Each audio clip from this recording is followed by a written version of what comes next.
Hi, this is Dave Say, and I'm going to show you how to use the Gantt graph paper that I made a few years ago. I've already downloaded it, and it's on my desktop, and here it is. It's DSay Gantt 2 Excel zip. This is the more recent version, and I'm going to right-click this and choose Extract All, and this will extract zipped folders to my desktop, which is where it's going right now. Users DSay this. Okay, that's so good. So I'm going to choose Extract All. And this window pops up, and let's see what's inside in this folder. And I have the two files. I have sample Gantt 2 and sample Gantt 2 XLSX. These are two different versions for different versions of Office. As you can see here, one of them is for Excel 97 to 2003, and the other one is for more recent versions, which is Office 2007 and up. So this is the version I'm going to use. So let me just double-click that. Open it up in my Excel and expand the window. Boom. And here we go. Now the instructions for making these modifications are right down here for your reference, so you can refer to these later. But let me just show you directly how we do some basic functions. The first thing, one thing that people ask me is like, how do I change the starting date? Right now it's starting on July 27, 2009. It's as easy as clicking on this, where it says edit this date, and there's a little arrow pointing down to it, and then entering the new date. Today is the 22nd, so let's enter in that. I've been typing in the formula bar up here after selecting that box, and as you can see, everything has changed, including the date here, which is all messed up. Over here we can see that the 22nd is the starting date, but there's not enough room in this column to show up all that text that needs to show up there. So I'm just going to expand it by dragging the right edge of the column here and until it's wide enough to show the whole thing. And there we go. So that's that. Now I can also edit just by typing directly in this box and typing the start date in the same way. So let's change this to Monday the 27th, which is gives us a whole week to work with. So that's 9/27/2010. And after I type this in, all this stuff here should change, the date ranges. And we can see it has. So anyway, I've added a date, I've changed the time, and so how do I add additional ranges? Well, I would scroll all the way to the right side and use a feature that Excel has for extending lists and ranges intelligently. So I want to select this entire column here, and then at the top of it there's this little black dot that you can see. And by grabbing this dot, I can extend the range by just dragging it. You can see now I'm making it from one column to two columns here, and this should extend the range from Groundhog's Day to Thursday, February 3rd, the day afterwards.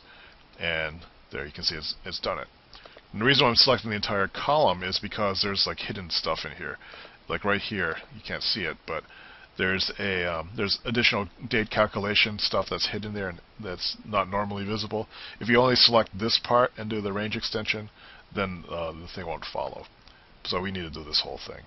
So again, I'm selecting that little upper right corner, not this stupid box that's showing up, and then drag it. Let's drag and extend it like a whole bunch of things. And so now I've extended all the way up to, looks like April 16th, 2010. So that's how that works. What are some other things I can show you? We can make some graph paper. So this is a spreadsheet that looks like a project manager, but it doesn't have any of the project management functions you would expect from something like Microsoft Project or any of the time tracking Gantt style programs you might use. This is just purely fill in, color the boxes type of stuff. But there's some stuff you can do to make it look okay. Let's start with some fantasy tasks here. Let's say we're making a website. So there's a few parallel tasks that happen there. There's client kickoff meeting, let's say, and it's to gather requirements. And that might be prepare client questions, and then that might be the client meeting itself, and then that's capturing the tasks, and we need some more room here, so I'm going to select this row here by clicking the number of the row. And you can see it's selected the entire thing, and I'm going to right click and choose insert. and it's inserted one. And I clicked it right next to this minus box here, which is a group box that I'll talk about later. But make sure I insert in the right place. And then if I hit Control Y a bunch of times, it repeats the insert I just did. So it just gives me some more room to type. So we want to capture any client concerns and write them up. Distribute. Imagine I'm working at a web company. And then after that, there's the report. The direction will move in. I'm just making stuff up here. Let me delete these extra ones here that I don't need. Okay. And maybe there's a simultaneous thing. Engineering, research. I don't know. What's the hot CMS these days? I have no idea what Joomla is, but I hear all about it. View Joomla, tech capabilities. Install, test Joomla application. There's an extra leftover piece of junk from editing the spreadsheet before, so I'm going to delete that. Install, test Joomla application, and build prototype app. So these are two things that are happening simultaneously. We might even know that there's a drop dead date. So let's just add another task. I'm going to select this entire row here and right click to make some more space, and then type Control Y a bunch of times to give me enough space. And then I'm going to make another a client deliverables task. Deliverables and deadlines, because they may have some fixed dates. And so one of the dates might be prototype or kickoff meeting. Another one might be direction approval. There'd be some fancier name for that, other than direction approval. Architectural sign-off or something, I don't know. The words aren't coming today. And then there's prototype, review, can't type, review, and let's add a few more rows. Right-click, insert, Control-I, Control-I, Control-I, and then there's alpha internal test, and then there's like outside test, and then there's official deployment. And so this date could be like way out in, I don't know. Let's start by working backwards. That's going to have to happen on, let's see, official deployment. Let's say that's deliveries on this date. I'll make this big red thing here. Yeah, so deliverable, inside testing. They think it's only going to take a week. Excuse me. Internal testing, we'll be doing that much longer. And then prototype review, that will probably be, let's say let's call it a Wednesday.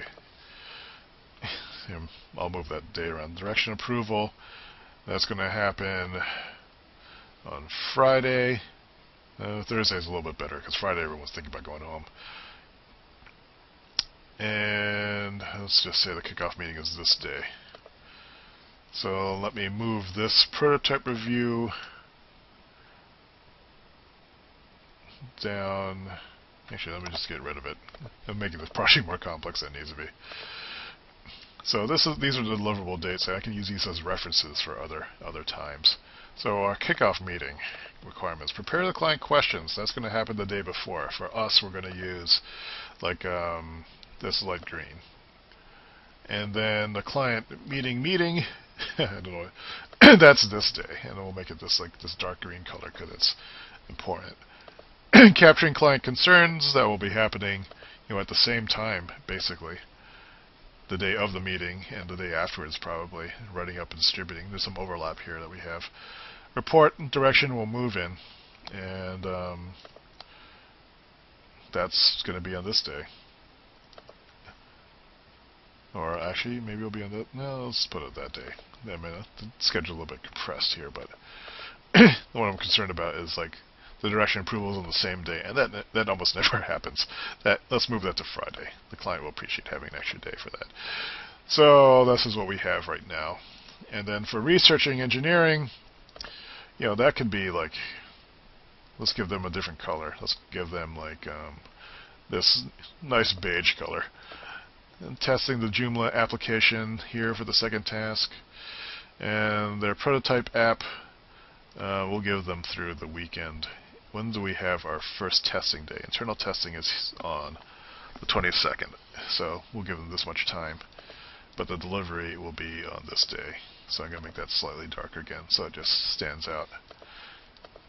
So we have kind of an idea of when the deliverables are. The official deployment date, this seems like it should be even more bright. So I'm going to control select these things and make them a slightly lighter color. And then that red. Oops. So these are like these soft deadline days. I guess I technically put them all on the same line, but this spreads things out a little bit more. And to give the client their own timeline, let me just select this and make this all the same bluish color for now. That's the interface. So that's this blue here. And I'll mark when the deliverables are in a slightly lighter color. Here I'm just mirroring what's below here. And the reason for that is so when I collapse this thing later, let me set up the group here, it'll show. So I'm selecting this and I'm going to go to the group tab, which is under data, and then over here there's group. By selecting group, I'll add one of those collapsing and expanding controls. So I clicked on that and you can see it's added this minus box. And now if I click and collapse it, I have like a collapsed view of what the deadlines are. But if I want to see more information, I click on it and I see that. So let's shrink that down now. And I can do the same thing here. And this is when our deliverable is. Oh, I actually forgot something. We need to actually build the real app, which is this. I think so. Let me double check. Outside testing, internal testing. Outside testing, that's when the thing that really needs to be, the final version needs to be done. Let me add this thing by right-clicking here and clicking Insert. And deliver final app. This is like a terribly undetailed schedule, but it's good enough for just general planning. And I have accidentally duplicated this, so I'm going to select this entire range, and then I'm going to go back to my Home tab, and then choose to fill it with no fill. And there, boom, that goes away. And I might as well just copy and paste this stuff. It's a week. So select, copy, here, paste, and just pasting the fills. And deliberately not scheduling time over the weekend. Well, if you need to see that, you can do this trick I'll show you later. Oh, this should be down one below. So I select that range and put it here. That's where that should be. And now let me expand this entire thing. Oh wait, that's not right. This needs to go to this date. So I'm going to cut this, paste this here, I'm going to select this row, and then I'm going to select this entire range here through the weekend. And that's set up. These vertical gray bars are automatically formatted, so they override any formatting that I'm adding to it, which helps keeps the weekends visible, because you don't want to schedule over weekends if you can avoid it. So there's our overall project for the engineering team, and let's also expand their available time to that and mark their deliverables to that. Boom, boom. Oops, that's not the right one. This is the one. Boom. And we can see what their deliverables are. So now if I contract both of these, I can get a sense of like where their time is going. And let me do the same thing for here. And this is like I'm not even going to go through the full example, but just let's pretend that the producer team is done at this point, which is why it's great to be a producer. That realistically they would check in and stuff like that. So I'm just going to rename this because I'm anal. Producer role, engineering, client, deadlines. Shrink this down. I can kind of get a sense of like where things are going. There actually would be probably the producer would have to come step in and review the prototype as well, but you get the idea. So now you can see at a glance. This is my at a glance view of the project, and if I wanted to expand things, like an overall view of what that is. As I said before, this is not a project management. It won't if I change this, if I want to extend this day, I actually need to move everything over. So let's say I want to add an extra day to this, I would actually have to manually move this and then fill things in. So this is not an automatic solution like Microsoft Project is. But it is good for sketching things out. Like if I had this and I just wanted to print out a reference piece of graph paper, I could call this our big web project. I could select this range here of everything I want to print, and then go to the print menu, print, print the selection. That's very important, otherwise it'll print the entire worksheet, and then click preview just to make sure it looks okay. And this is what it will look like ordinarily. This is I have a PostScript printer as my output right now, and this will be good to sketch over. One nice thing to add to it though would be to change the zoom factor. So I clicked page setup up here, and I'm going to adjust it to fit to 1 by 1 tall, and let me click OK so we can see what it looks like. So it's expanded things to be a little bit bigger. We could probably do better than that, but it's good for enough for now. And we also might decide maybe I want to have this portrait sized, and so if I click portrait, so long as this fit to is in place, everything should fit on that one page. I'm not sure why this extra space is there, but I'm not going to worry about it right now. So, but one nice thing to do would be to set up some grid lines. So let me go back to the page setup. I'm going to put it back on landscape because it's a little bit bigger. And in fact, I'm going to go back to ordinary scaling and just scale this up maybe to 65%. When I choose the fit to, it automatically shrinks it down usually, but I can also do that. And so that's a little bit bigger. And let me just check to make sure there's not multiple pages. It looks like we only have the one page. And let me go back to page setup and go to sheet this time and click grid lines. And then when I click OK, the grid lines show up. Now when I print this by clicking print, it'll come out on my printer, and maybe I'll post a picture of that. But this entire selected area, because I clicked the print selection only option in the first print dialog box, this is what I got. And you can see what was printing out by looking at these lines that come up afterwards. If I scroll down, this is like demarking the area that the printer was capable of printing. I don't know.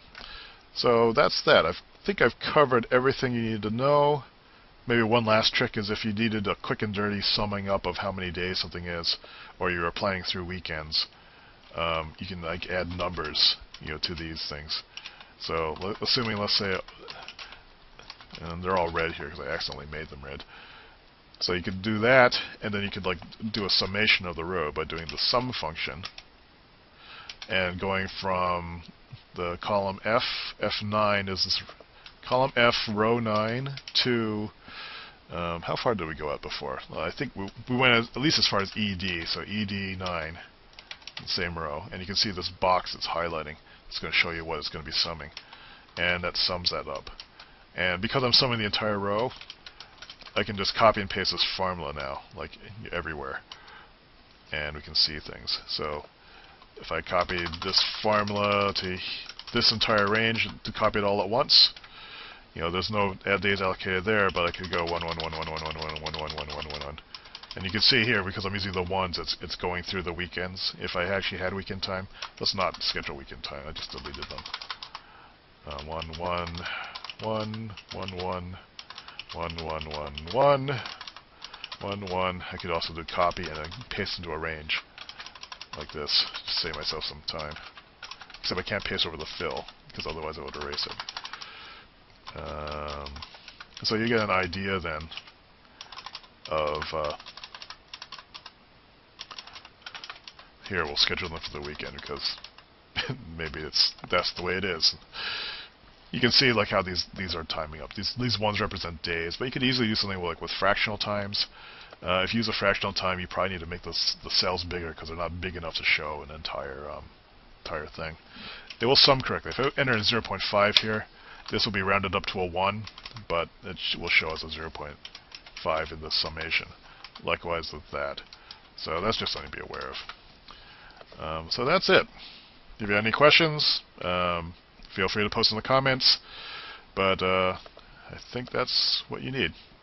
So enjoy. Have a good time.